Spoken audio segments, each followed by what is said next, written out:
so much.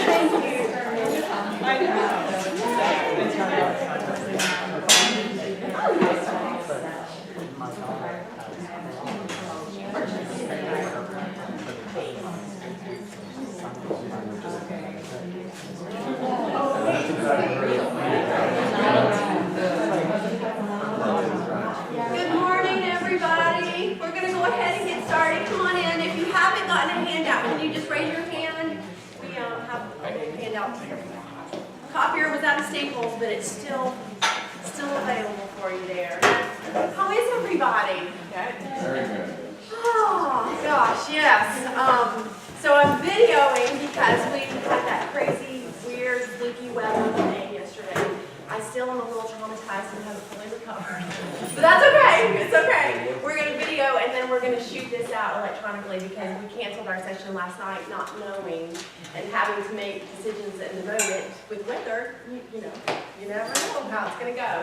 So anyway, I'm so glad that you guys are here. I cannot believe, I'm looking around, and of course I know your kids are in 5th grade, but it doesn't really hit me till I see you sitting in this meeting that your babies are coming to middle school, which is crazy. I was just sharing that my baby's getting ready to go to high school, and I don't even know how that happened. I'm like, what?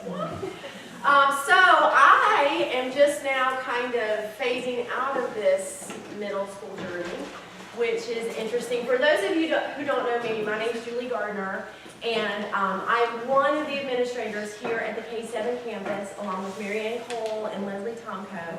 We are definitely a 3-person team, and we split all of the duties and overlap constantly. I just happened to get the honor to do this morning because Mary Ann is doing Love and Logic right now. And Leslie, if you guys didn't know this, we were experimenting with this really cool hybrid leadership thing where she's actually teaching kindergarten and then leading on the side, which has been really neat and interesting and fun. So anyway, I just wanted you guys to know I was the middle school principal for a while, and then we did a pretty significant restructure when we sent 8th grade over to the high school wing. And so there still tends to be a little bit of confusion, and I always like to put it out there because as much fun as middle school is, I don't mind sharing this job one bit because it's hard. It's great, but it's hard. So anyway, I just like to start by introducing myself, just so you know a little bit about me and my background. Oops, I have not turned this off, and that'll be a big distraction. I started out in grades 4 and 5, and I taught for a long time, grades 4 and 5. Eventually made my way here, which was just a life-changing experience. I was able to teach 4th and 5th grade at CSD, and about that time we were building the middle school.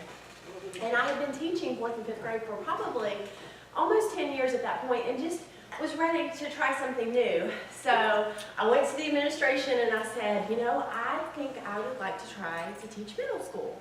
And they let me. So what ended up happening was I was able to loop up with my current 4th and 5th graders and teach them for 6th grade, 7th grade, and 8th grade.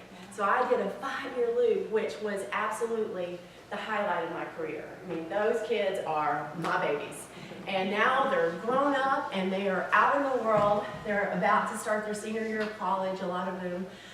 They're traveling, they're doing amazing things, and it's just phenomenal to have been able to have that experience. I'm so lucky.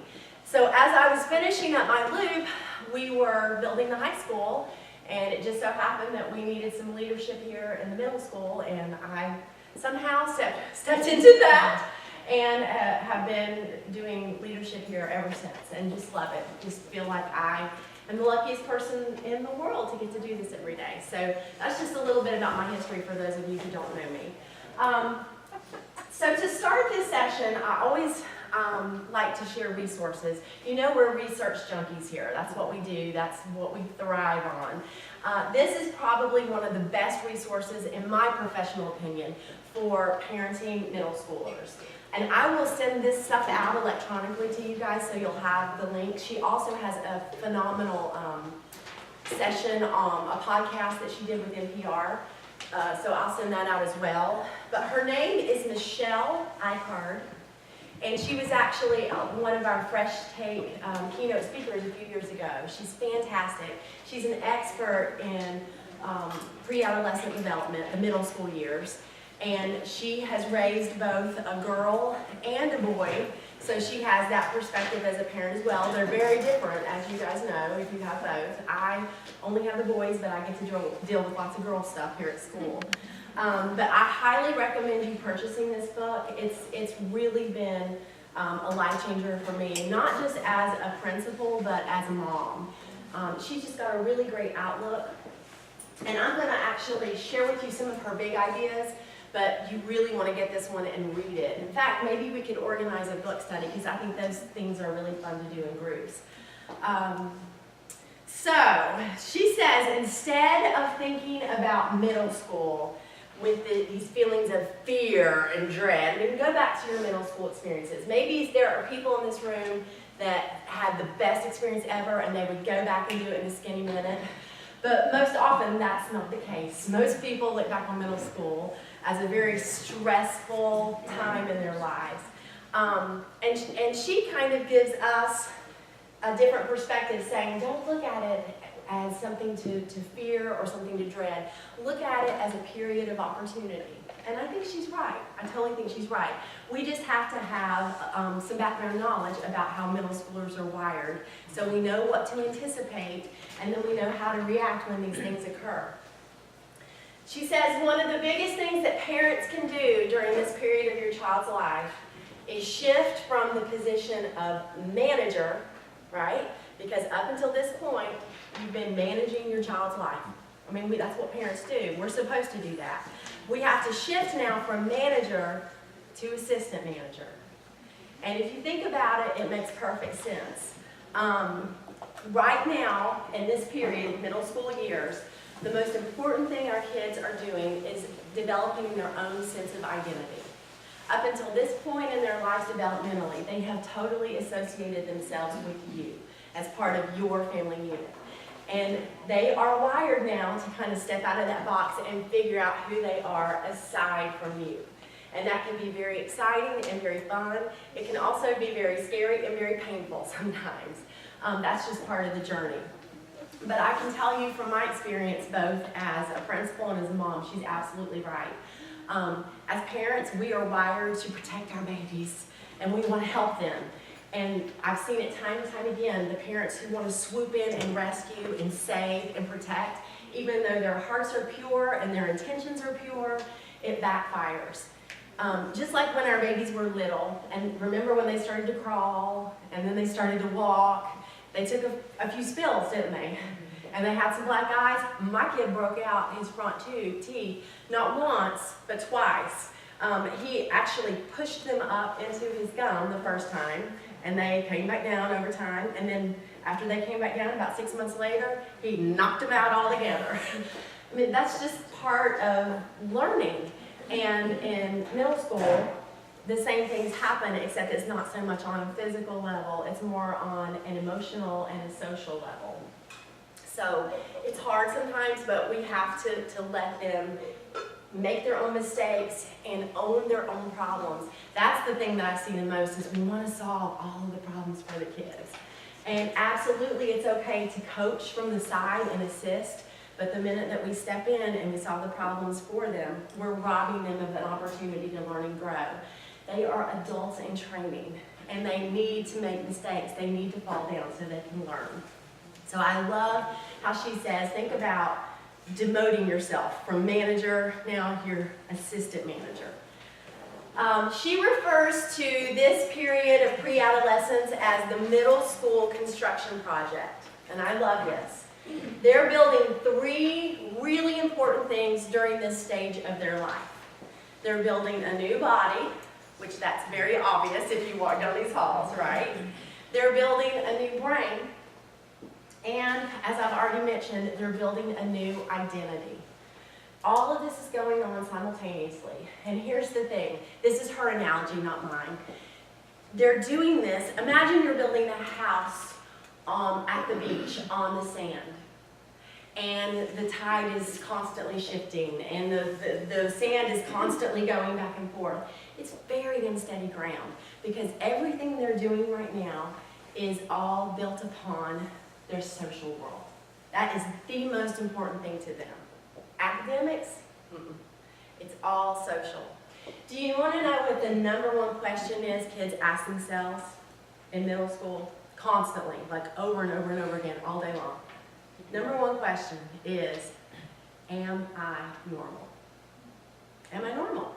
So they're constantly looking at their peers, they're judging their peers, they're evaluating their peers, and then they're looking at themselves, and they're seeing, how do I measure up? Now think about how that plays out on a physical level.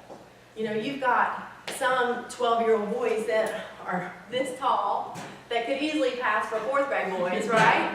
And then you've got some that are this tall that could maybe be 17.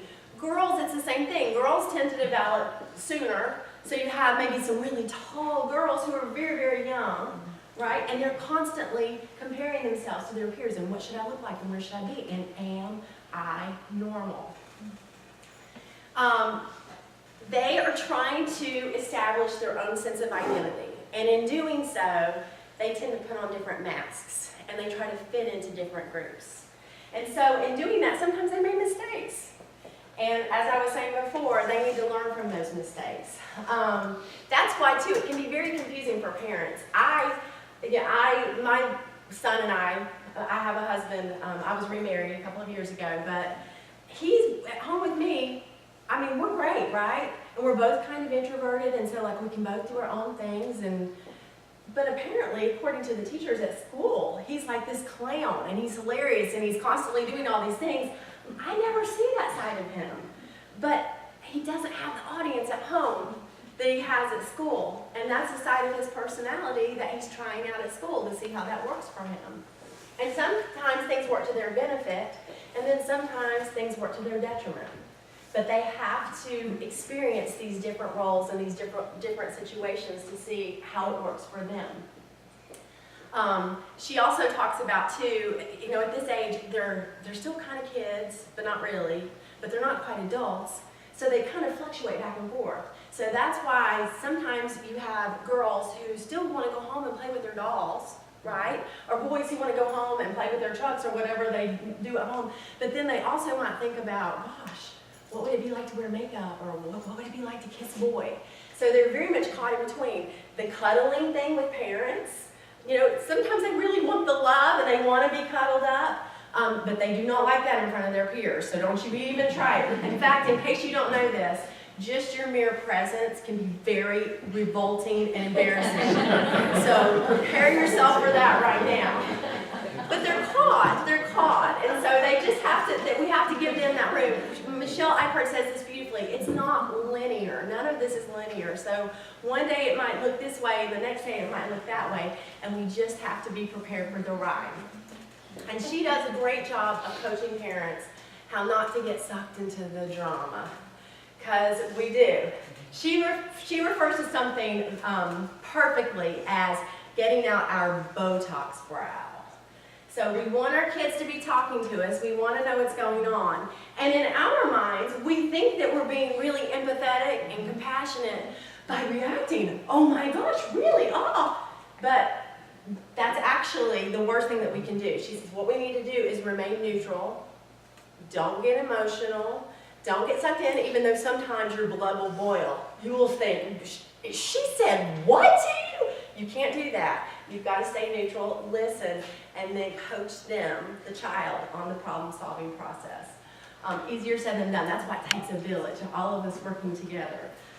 Let's see if there's anything else I'm going to mention. Oh, yeah, you guys will want to take note of this. We have a couple of teachers this year who are conducting a summer camp for rising middle schoolers. Shane Capps, hey, good morning, make yourself at home. Shane Capps is over in 8th grade. He's awesome, just adore him. And he is leading a session for boys, because what we found is it is very different. Boys and adolescents and girls and adolescents, very different. And I think it's for rising 5th through 8th graders, rising. So look for his summer camp, and then Dorothy Pagan, who teaches in 6th and 7th grade here, she's doing the session for girls. And basically, the sessions are just about kind of preparing the kids for the things that they can encounter. They may experience things they're feeling, just giving them a way to process and connect and and be prepared. So take note of that because you might want your kids to participate. Okay, so now on to our middle school more specifically. This handout has some of the research best practices that we use at our school.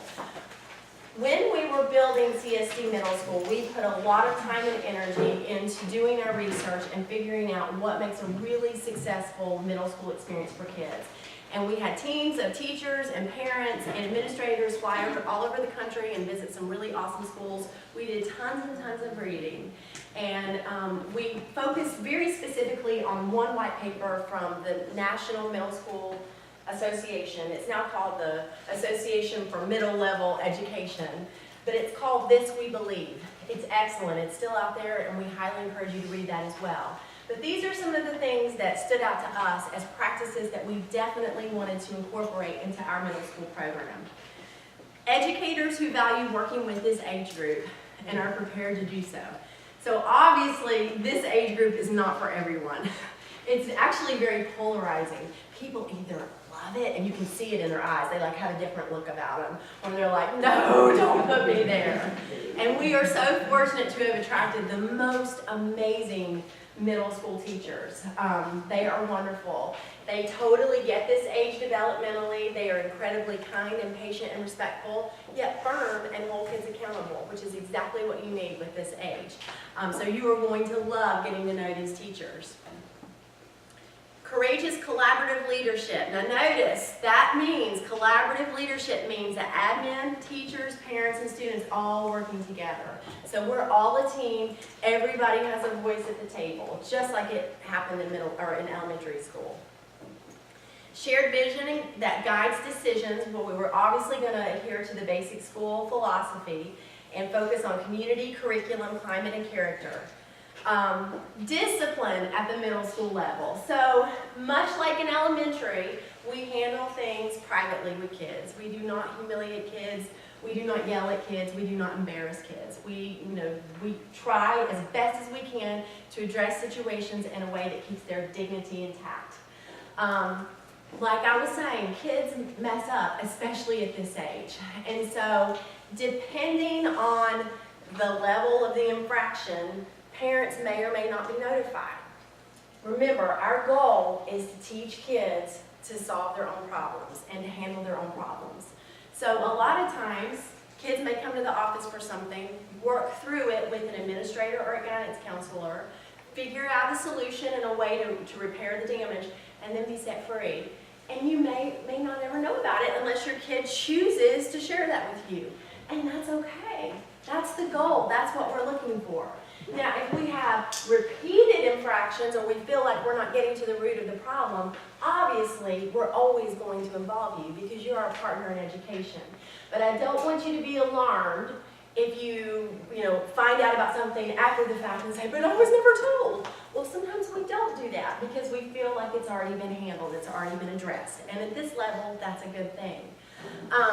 Please know that sometimes kids mess up in little ways, and sometimes they mess up in big ways. If it's significant and serious and it involves other kids in a very damaging way, yes, of course we're going to notify you. But we need your trust to know that we will keep you as involved as we think you need to be. Now, on that same token, never hesitate to reach out to a teacher or an administrator or a guidance counselor if you yourself have parental concerns. We are a team and we want to work together. Okay, got that? Inviting, supportive, safe environment. Yes, we just try to make this inclusive community of learning where kids feel safe and comfortable enough to take risks. And based on what I witness every day in the hallways and in the classroom, we've got that. They are not afraid to take those risks. I love it.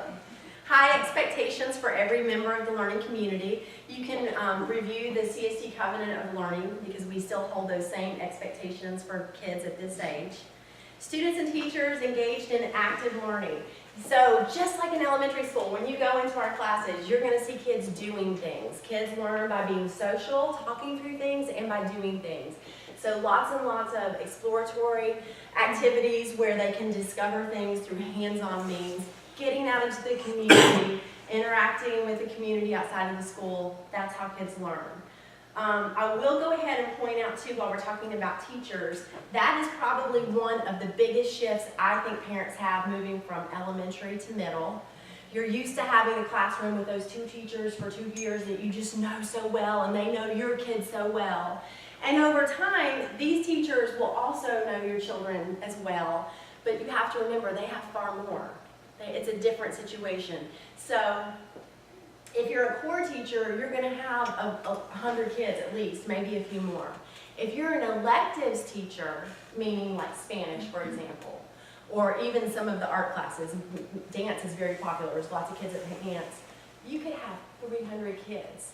So just keep that in mind, because that's a very different situation than being in a classroom all day long with the same 25 kids. Does that make sense? And so parents say to us, I just feel so out of the loop. And just know that's not uncommon.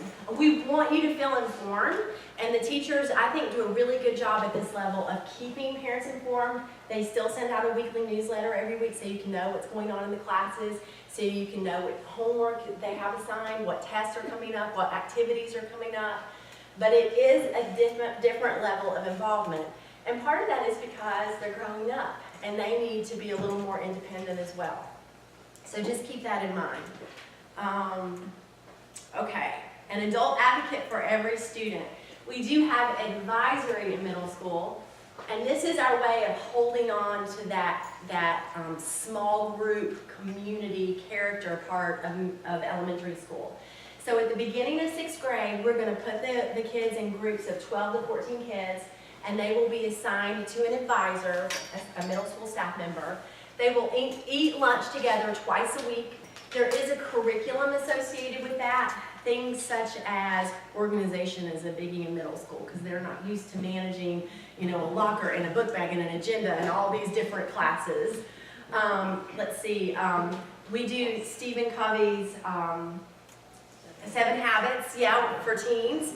So there is that emotional, social development piece as well. But it's also kind of open and free-form. We spend a lot of time working on teamwork and collaboration and how to get along with other people, how to disagree with other people in a respectful, civil way.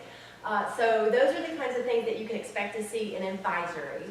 And then the other 3 days of the week, they have more of like an open lunch environment where they can pick where they want to eat and they can play with, self-selected groups of friends. So that's how advisory is set up in middle school. Oh, I don't think I mentioned this. And then they stay together for 6th grade and 7th grade with the same staff member. So it's really special and unique. Family and community partnerships, you guys know all about that, just from being here already. And I'll talk about volunteerism here in a minute. Curriculum that is relevant, challenging, integrative, and exploratory. So in case you're not aware, our core teachers co-teach and then they integrate the curriculum as much as possible. So what I mean by that is the language arts and the social studies teachers work together in the same room. So it's 2 certified teachers with a group of probably about 25, 26 kids. So if you think about that, that's unheard of in middle school. You never have that kind of student-to-teacher ratio. And then they do an amazing job of marrying the social studies content and the language arts. So the social studies content is kind of like the vehicle in which the language arts curriculum is delivered. Oftentimes kids can't tell who's teaching what. They're just teachers there. They don't identify one as the social studies, one as the language arts. That's how integrated it is. Math and science also have that same co-teaching model, but because we have to follow North Carolina State curriculum, you can't force integration where it's not there. So they analyze the standard course of study and determine, oh look, my unit on this would really go well with your unit on that, and then try to integrate as much as they can. But they still co-teach together in the same room. In addition to that, we have an EC inclusion teacher on every team. EC stands for Exceptional Children. That teacher's role is to help kids who have learning disabilities or IEPs. They push into the classroom. And the reason for that is because in middle school, kids are very, very self-aware. And being pulled out and pulled aside can have really negative ramifications at that age. Now, there are times that kids do need to be pulled aside. And that's the beauty of the inclusion teacher, is that they can kind of identify when that would really be beneficial. But they're not just going to take kids who have learning disabilities. They're going to take anybody who needs extra instruction or more direct instruction and pull them to the side. So inclusion just gives us a lot of flexibility in how we differentiate for all students. A word about differentiation. Our teachers are awesome at this. That, as an educator, is one of the hardest things to do. And I feel like our teachers do a great job. It starts with really knowing your kids and knowing how they learn and knowing where they are. Teachers are really good about pre-assessing and developing those relationships so they know, oh, this kid is an auditory learner, so I need to do something to appeal to the auditory learner. Or this kid is kinesthetic, so I need to make sure that there's some sort of movement involved in my lesson. They do a great job with that. It all happens within the classroom. So we have kids who are brilliant off the charts in a class with kids who significantly struggle and everything in between. And the teachers do a really, really great job on meeting everybody's needs. Once again, based on research, we found that this is what's best for all kids and how they excel and learn the best. The one difference is that when they get to 8th grade, we do start to formally track math. And kids have the option of taking Math 1 in 8th grade, which would put them on an accelerated course throughout high school. But you'll learn more about that when you go to the other campus. I think I've talked a lot about multiple learning and teaching approaches. Assessment and evaluation. So we will continue to use standards-based report cards, just like you're used to from elementary. We do introduce traditional letter grades starting in 8th grade because kids will get them in high school, and that 8th grade year is a wonderful learning year for them. So my son's just been through it this year, and he's done really well sometimes, and then sometimes he's fallen flat on his face and learned really, really, really valuable lessons. But I do feel like that 1 year of practice before they actually get into high school, where everything counts from day one, is very beneficial. They're developmentally ready for it. I don't think my kid would have been ready for it until 8th grade, but because he was ready, he's done really great with it. We do have student-led conferences starting in 6th grade. Once again, the goal is for the kids to really own their own learning. So while you can absolutely request conferences with teachers, and parents do it all the time, and it's very appropriate, there's one big conference in 6th grade and 7th grade where the students completely lead it. And they show you what they've been learning and how they've been growing, and they blow me away. I mean, they absolutely knock my socks off. It's something to look forward to. Okay. Organizational structures that support meaningful relationships. So I think I kind of talked about that. They will get to loop up with their core teachers. So whoever they get in 6th grade, they're going to have again in 7th grade. And depending on which electives they select, art electives, they may be doing some looping there. They will have the same PE teacher, Spanish teacher, and Quest teacher. Quest is another word that we use for our study skills / technology class. And then, yes, of course, we have multifaceted guidance and support services. We have Denise Tornberg is our middle school guidance counselor. But once again, our guidance counseling team do a great job of working together. So if there's a need and Denise is not available, somebody else will jump in and help out with that. All right. So if you turn your page, you'll see a sample schedule there, just so you kind of have a feel for what their day is going to look like.